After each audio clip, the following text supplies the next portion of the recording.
दोस्तों यहाँ पे मैंने एक्सेल का पेज खोल लिया है। तो हमें चाहिए क्या, हमें सबसे पहले चाहिए हमारा ईयर, ठीक है।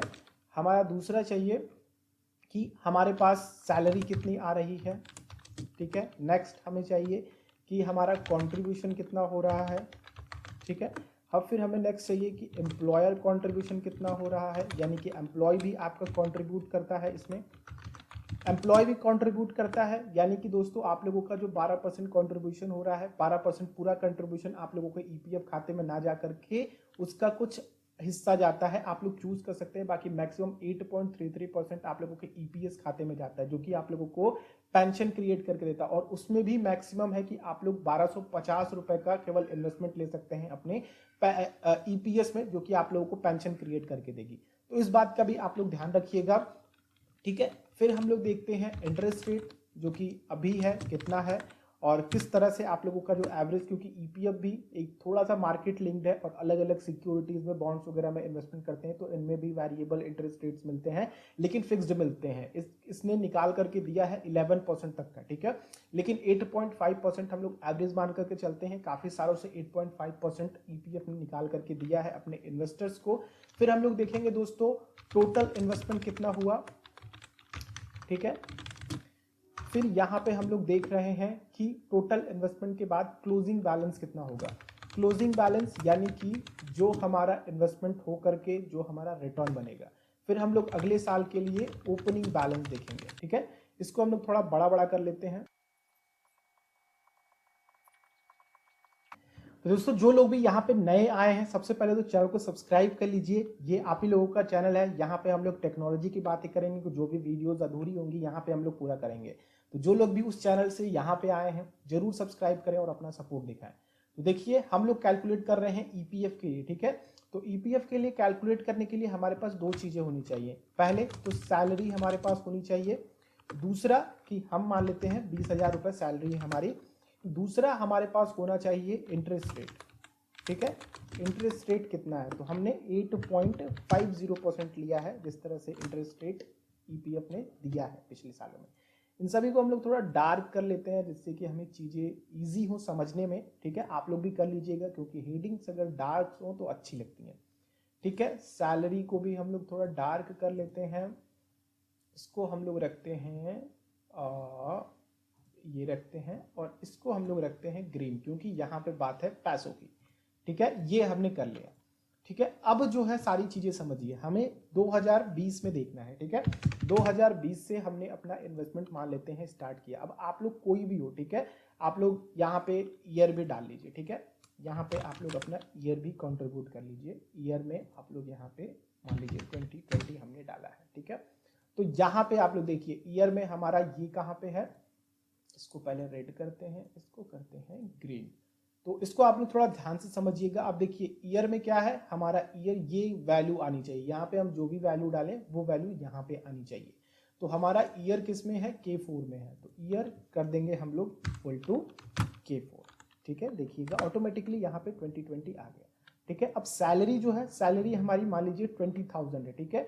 तो यहाँ पे हमें क्या करना है, K2, ठीक है, K2 में है सैलरी, तो इक्वल टू लिख करके आप लोग K2 कर लीजिए। इस तरह से आपकी एक बन गई, ठीक है। यहाँ पे अब कंट्रीब्यूशन देखना है, कंट्रीब्यूशन आपका कितना होगा, बेसिक सैलरी का 12%। तो यहाँ पे आप लोगों को क्या करना है, K2 का आप लोगों को 12% निकाल करके इसमें ऐड करना है। तो आप लोग क्या कीजिए, सिंपली लिखिए इक्वल टू, फिर लिखिए K2, फिर उसके बाद लिखिए इनटू, फिर उसके बाद 12% लिख दीजिए, ठीक है। तो यहाँ पे आपका 12% निकल करके आ गया। अब एम्प्लॉय कंट्रीब्यूशन, जैसा कि मैंने आप लोगों को बताया कि एम्प्लॉय पूरा कंट्रीब्यूशन नहीं करता है, ठीक है। 1250 रुपए मैक्सिमम ईपीएस में आपका जाता है। तो हम लोग क्या करते हैं कि लोगों दोनों का बराबर कंट्रीब्यूशन होता है, 12-12%। तो हम लोग जो C2 की वैल्यू आ रही है, यानी कि जो हम कंट्रीब्यूशन कर रहे हैं 2400 रुपए, उनमें से 1250 रुपए घटा देते हैं, तो वो कंट्रीब्यूशन हो जाएगा एम्प्लॉय की तरफ से, ठीक है। तो यहाँ पे आप लोग लिख लीजिए इक्वल टू, फिर उसके बाद C2 माइनस 1250 रुपए, ठीक है। ये आपका निकल कर क्या आ गया, एम्प्लॉयर का कंट्रीब्यूशन। अब इंटरेस्ट रेट हमारा किस पे है, K3 पे है, या फिर कह लीजिए कि K3 पे है, ठीक है। तो हम यहाँ पे लिख देंगे इक्वल टू K3, ठीक है। ये डेटा हमारा कुछ कुछ आ रहा है, यानी कि हम यहाँ पे जो भी डेटा भरेंगे वो डेटा हमारा यहाँ पे शो होगा। अब टोटल इन्वेस्टमेंट निकालने के लिए हमें क्या करना होगा, हमारा कंट्रीब्यूशन जो साल भर हुआ है, यानी कि 12 महीने हमने 2400 रुपए इन्वेस्टमेंट किया है, एम्प्लॉय ने 1150 रुपए इन्वेस्टमेंट किया है। तो हमें क्या करना है, इक्वल टू लिखना है, सिंपल सा मैथ है ये, इनटू करना है, फिर ब्रैकेट लगाइए, फिर C2 को ऐड कीजिए, ठीक है, प्लस यहाँ पे D2 को ऐड कीजिए।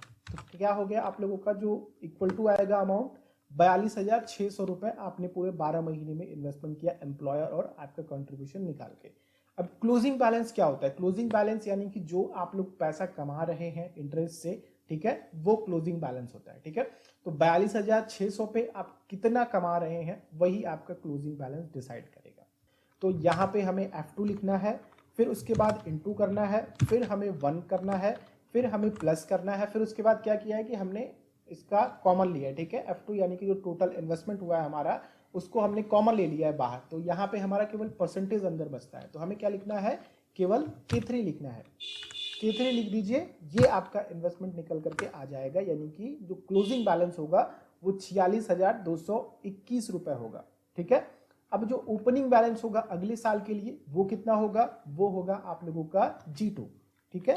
तो इक्वल टू G2 लिख लीजिए, ये ओपनिंग बैलेंस होगा आप लोगों के 2021 के लिए। अब 2021 में आपका किस तरह से बढ़ेगा, यहाँ पे देखिए आपका 2020 के बाद 21 आएगा, तो आप लोग क्या करना है, A2 करना है, प्लस 1 कर देना है, ठीक है। यहाँ पे आपका क्या हो जाएगा कि 2021 आ गया। अब सैलरी हमने क्या कहा था कि 1,000 रुपए आपकी सैलरी बढ़ रही है, तो हम क्या करेंगे, इक्वल टू लिख लीजिए, B2 लिख लीजिए, फिर प्लस लिख लीजिए, फिर 1000 लिख लीजिए। यहाँ पे क्या हुआ कि आपकी सैलरी 21,000 रुपए हो गई, ठीक है। अब यहाँ पे आप लोग 1000 कम भी कर सकते हैं, 500 भी कर सकते हैं, 200 भी कर सकते हैं, 300 भी कर सकते हैं, जिस तरह से आप लोगों की सैलरी बढ़ रही है, जिस तरह से एम्प्लॉय बढ़ा रहा है, अपने पिछले रिकॉर्ड को देख करके आप उसको वहाँ पे लिख सकते हैं। सिंपली आप लोग यहाँ पे क्लिक कीजिएगा, यहाँ पे 1000 की जगह जो मन हो डेटा वो डाल दीजिएगा, ठीक है।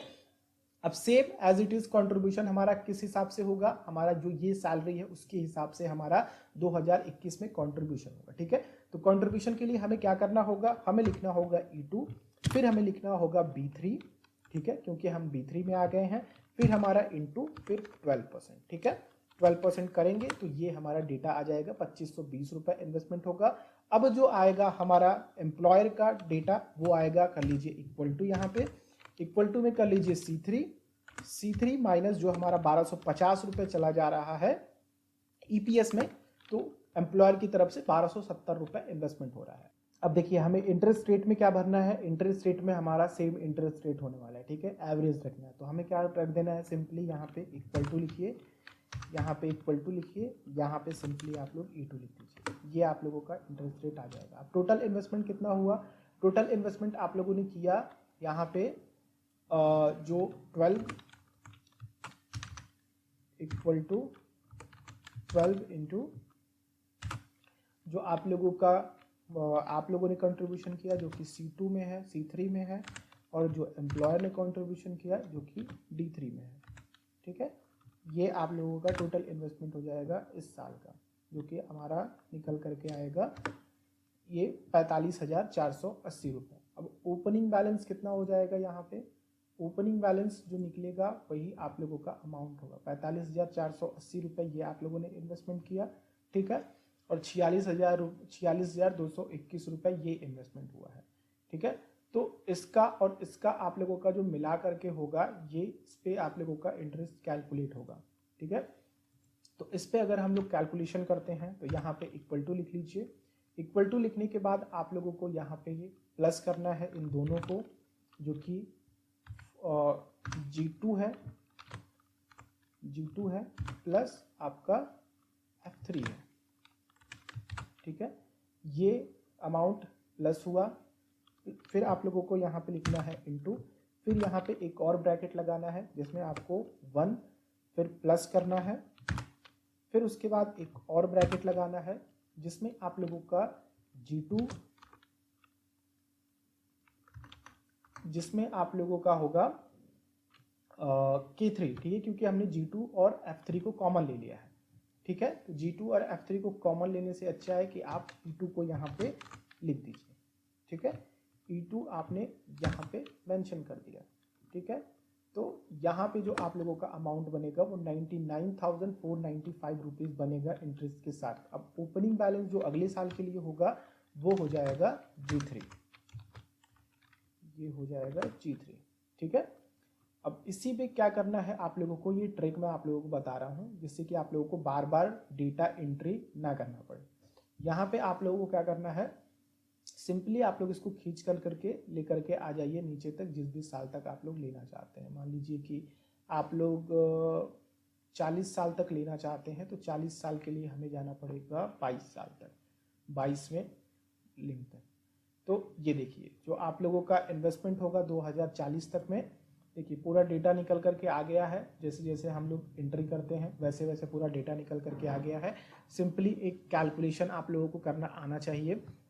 इस डेटा को चेक करने के लिए आप लोगों को क्या करना पड़ेगा, यहाँ देखिए 2020 में आप लोगों ने 20,000 की सैलरी ली, ठीक है। अब यहाँ पे हमने 20,000 लिखा है। अब यहाँ पे हम डेटा चेंज करते हैं, डेटा चेंज करते हैं यानी कि हम लिख लेते हैं 21,000 रुपये, ठीक है। 21,000 रुपये अगर हम लिखते हैं तो देख रहे हैं कि पूरा डेटा चेंज 21, 22, 23, 24, यहाँ पे देखिए पूरा डेटा चेंज हो गया, ठीक है, पूरा डेटा चेंज हो गया। अब इंटरेस्ट रेट हम लोग कैलकुलेट करते हैं, इंटरेस्ट रेट हम लोग लिखते हैं 9%। 9% देखेंगे तो पूरा ये चेंज हो गया, ये देखिए पूरा डेटा चेंज हो गया। तो आप लोग इस तरह से कैलकुलेट कर सकते हैं अपना, और इस तरह से आप लोग अपना इन्वेस्टमेंट बना सकते हैं। अब यहाँ पे कई लोग जो होंगे, जो लोग 2020 में देखेंगे, 2021 में देखेंगे, तो मान लीजिए कि 1998 में आपने अपना इन्वेस्टमेंट स्टार्ट किया, ठीक है। तो 1998 से अगर आप लोग देखेंगे तो 2018 में इस तरह का अमाउंट आप लोगों का बनेगा, यानी कि 40,61,466 रुपये का कॉन्ट्रीब्यूशन आपका बनेगा, ठीक है।